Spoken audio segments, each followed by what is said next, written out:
ఏ job కైనా ఒక limited responsible ఉంటది. బట్ మామ్ అయితే ఆల్ రౌండెడ్ అనమాట, no limited responsible. So Uday office కి వెళ్ళాక నేను ముకుంద్ని తీసుకొని ఇలా పార్క్ అయితే వచ్చేస్తాము. నార్మల్ గా అయితే సమ్మర్ డేస్ లో ఇవన్నీ పాసిబుల్ అవ్వదు, ఇది వింటర్ సీజన్ కాబట్టి చాలా వరకు పిల్లలందరూ పార్క్ అయితే వచ్చేస్తారు.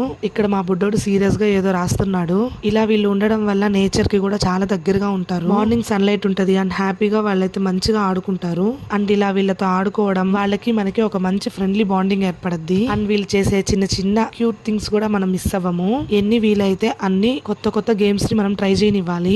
వాళ్ళు అలా ట్రై చేసినప్పుడే కొత్త విషయాలు టీచ్ చేయడానికి కూడా మనకి ఈజీ అవుతుంది. ఇక్కడ ఈ సైకిల్ ని భలే బ్యాలెన్స్ చేస్తున్నాడు, నేనే ఆశ్చర్యపోయాను. చాలా సార్లు దీన్ని ట్రై చేశాడు గానీ బట్ పర్ఫెక్ట్ గా ఈ రోజు వచ్చింది. బాగా ఆడి అలసిపోతారు కాబట్టి చక్కగా వాటర్ తాగుతారు, ఫుడ్ కూడా మంచిగా తింటారు. సో ఐ సజెస్ట్ పేరెంట్స్ ఎవరు ఫ్రీగా ఉంటే వాళ్ళు పిల్లల్ని ఇలా బయటకు తీసుకురండి. వీలుంటే ఇద్దరు రండి, ఇంకా బాగా ఎంజాయ్ చేస్తారు. Please like and subscribe, do follow for more videos. Bye.